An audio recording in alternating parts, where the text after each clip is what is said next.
Hello folks and welcome to my video on the most overpowered single-player campaign faction for Warhammer 2 Total War Mortal Empires. There's a lot of caveats in that. That's because this is very much only for single-player campaign. Multiplayer campaign, you're going to have a lot of other variables involved, especially when you come down to individual players' skill levels and how they can manipulate the faction attributes and faction abilities. However, for the single-player Mortal Empires campaign, the most overpowered faction is Lothern. Now, a lot of people will probably agree that Lothern is very powerful, and the reason that it has such a reputation for being a very powerful starting faction is because there's not really that much challenge with it.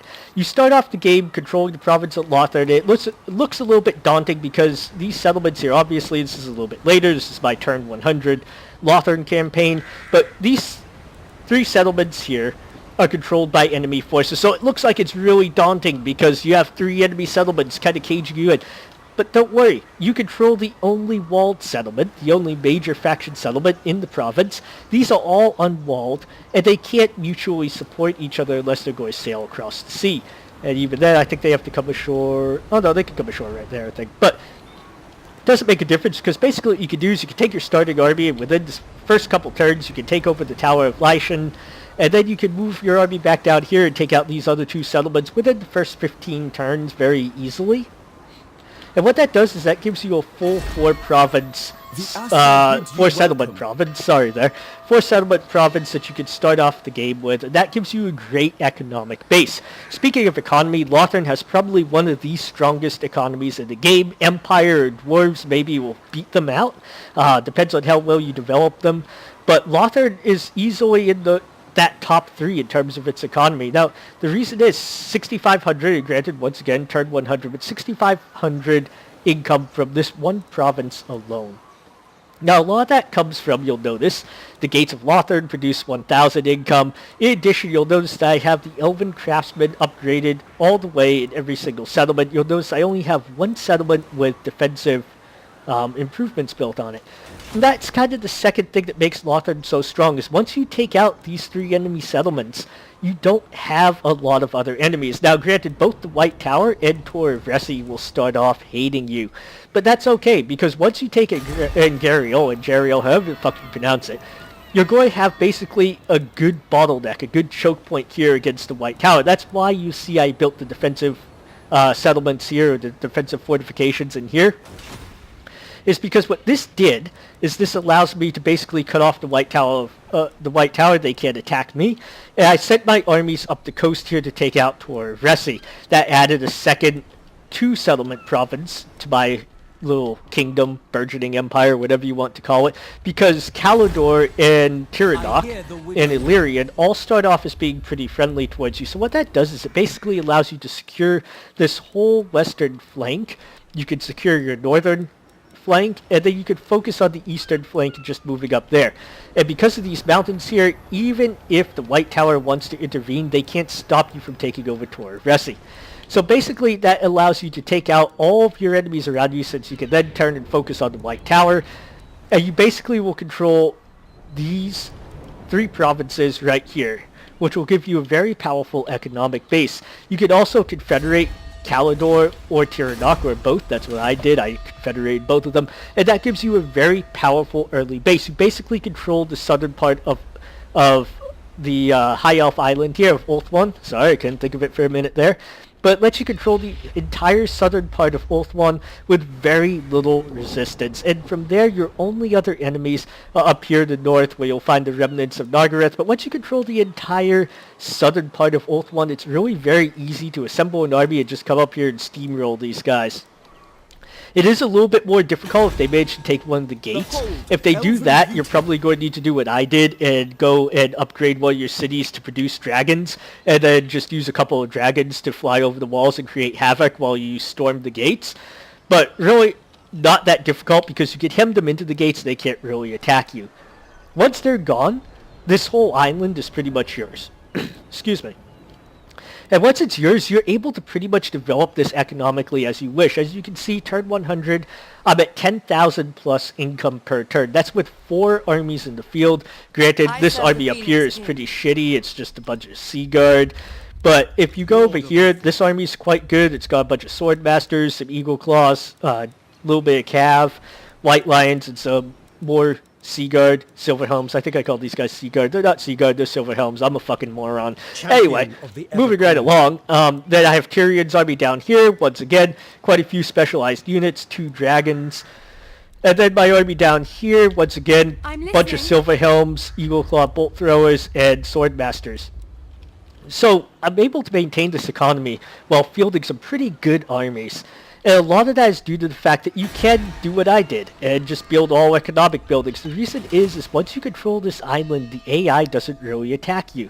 Now, I'm not sure if this is just my luck in this campaign, if the AI has attacked other people. If you've been attacked extensively over the sea by the AI, please let me know in the comments, because that's not something I've experienced, and that is in keeping with a lot of the other Total War games, where the AI has been a little bit hesitant or reluctant. It just doesn't really attack you over the ocean that much.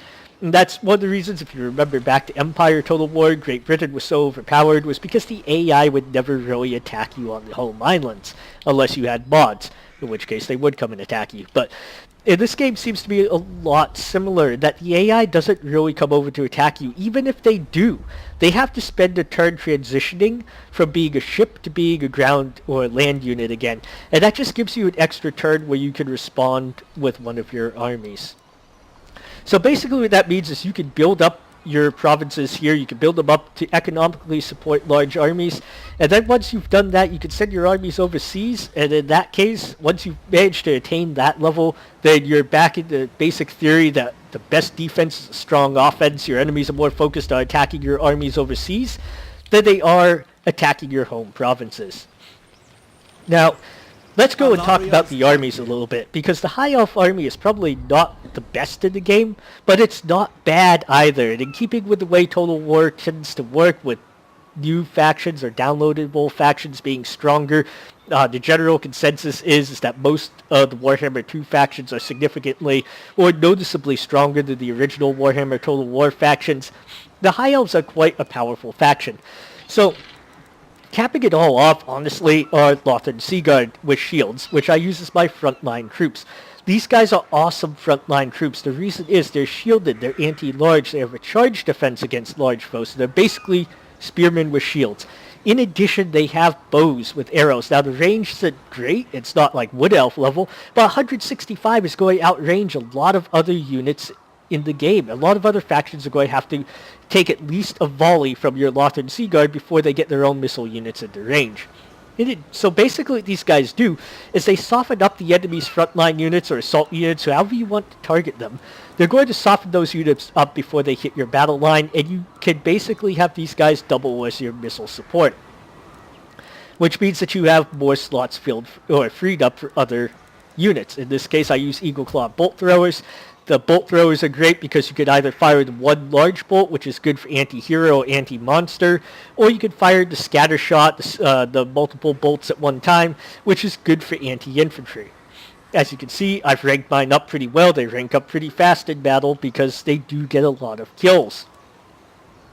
Additionally, High Elves have dragons. Your dragons have 3 breath attacks. They're relatively beefy. I wouldn't say they're the best monstrous creatures in the game. I've had trouble taking out war hydras with them if I don't just run away and then charge back in.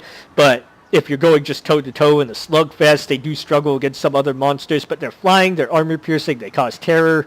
There's really not too much more you can ask for from a monstrous creature. Silver Helms, probably lacking a little bit as anti-infantry cavalry. They do suffer against other enemy cavalry, like Empire Demigryph Knights will absolutely tear these guys apart. But the fact is that you get these guys pretty early on. They're not that hard to get. I believe you get them from, is it the tier 3? Yeah, so it's the tier 3, but you only need a tier 3 settlement in order to produce these guys. So you get them pretty early on. For being a relatively early or early mid-game cavalry unit, they do a very good job. You just have to be a little bit careful with how you use them. I do tend to get them killed a lot. That's why these guys are lower experience. Oh, the fact that that's the new army. Fuck me. But these guys, you'll see, like, I have a couple of these guys, they're lower experience because I tend to get them killed a lot because I charge them into shit that they probably shouldn't be charging into. But they're not that hard for me to replace with the economy I have right now. Also, you also have a lot of specialized units, Phoenix Guard. I haven't really used these guys too much yet, but given the fact that they're armor-piercing, armored, anti-large, and charge defense against fucking everybody, they look like they'll be a pretty solid unit. The one battle I did use them in, they did quite well. I want to say they got a couple hundred kills, so very impressive. And then you have your Swordmasters. Swordmasters, I absolutely love Swordmasters. I've been using them for a little while now. In single-player campaign, these guys are an absolute rape train. Basically, they are armored, armor-piercing, anti-infantry, and they can deflect shots. That deflect shots really just gives them a little bit of survivability against missile units. Where they really excel is once they get into melee combat. They are anti-infantry. They're going to tear apart almost any other infantry that your opponent has. They're really good for going after armored elite infantry. So, for example, you could send these guys after, say, Black Orcs, maybe. You could send them after Chaos Warriors, Great Swords. And they're going to do a lot of damage because they're armored, and they're armored-piercing, and they're anti-infantry, which basically sets them up to be a counter for enemy elite infantry. Then you have your White Lions. White Lions are basically there. So they have another bonus against missile attacks, similar to the Swordmasters. Deflect shots, they have their Lion Cloaks. They have a defensive advantage fighting a forest. That hasn't really come into advantage for me yet. But they are armored and armor-piercing, so that's another good anti-armor unit that the High Elves have. So basically it gives you 3 elite units that are able to fight enemy armored units and fight very well against them. In the case of Swordmasters, they're really an offensive anti-enemy elite infantry unit. In the case of Phoenix Guard, they're much more defensive, but defensively, if they're standing their ground and the enemy charges them, they can take on just about anything. The last reason that Lothern is probably the easiest faction, in fact I would say without a doubt it's the easiest faction, are the faction mechanics and the Lord. So your Lord is Lothern. You start off with Tyrion. Now Tyrion is a very powerful anti-infantry Lord. He can also take on a lot of enemy characters. He might struggle a little bit more against dedicated anti-character heroes, or lords, not heroes, lords. So like he might struggle against, say, like Malekith, mainly because Malekith gets a fucking dragon. Excuse me. But if you look at his stats, he's a very respectable melee lord. A little bit low on hit points, but he makes up for a lot of that in his pure killing power. In addition, his attacks do become armor-piercing with Sunfang. So this makes him really good against just about everybody. He's a melee expert, he's a duelist. So basically, he can take on pretty much all comers. I did go the melee lord tree, so basically I have most of his points in melee combat. He does lose health if he gets attacked by a monstrous creature. That's probably the worst situation for him to be in, hence the reason why he gets killed by Malekith on his Black Dragon. But overall, against almost everything else, infantry especially, Tyrion is an absolute killing machine. What's even better is he gives you a minus 10% for all units upkeep across all of your armies, a plus 3 public order bonus, well, plus 10 untainted bonus in the local province. And basically, he just gives, minus 35% for spearmen, archers, and silver helms in his army. I mean, he just gives you a ton of different buffs. And the reason that this is important, especially the minus 10% upkeep, if you look at the costs of my armies, all these armies are about 3,500, 3,600. So the average is probably around 3,600, which means that he's saving you about 360 gold per army per turn. That's huge. And it really does add up. And it's across all of your armies. Now, what makes the High Elves easy in terms of mechanics is their mechanic system is influence, which is very straightforward. Basically, you accumulate interest, what the fuck ever. But basically, you accumulate influence through different decisions that you make on, like the random events in the campaign. So it can be kind of a pain in the ass if you're low like me and you want to recruit a hero or a lord, and you just don't get any events proccing where you can generate influence. The other thing is that often generating influence, you have to pay gold through the course of the event.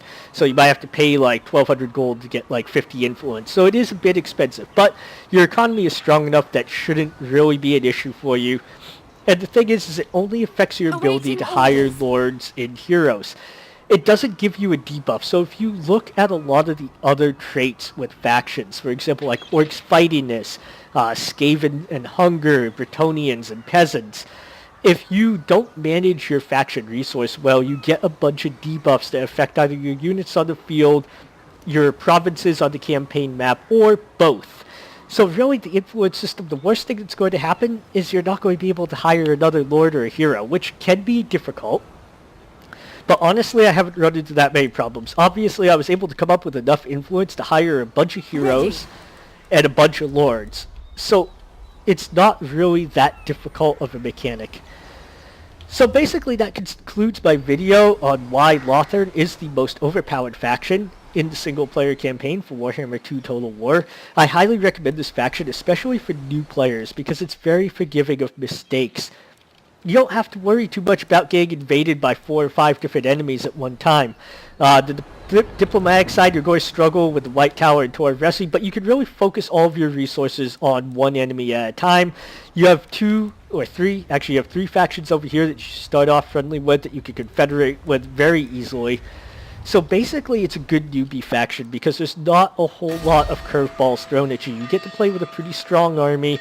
You don't have to rely on a lot of special army abilities or, timers or activating spells. The High Elf army is really strong enough. Like I said, probably not the best in the game, but it's one of those armies that's strong enough to the point where you can kind of just charge at your opponent. And a lot of times you're going to win the battle just by kind of throwing everybody forward. So that concludes this video. I hope you enjoyed it. If you have any questions or criticisms, please feel free to leave it in the comments section. Thank you very much, and happy gaming.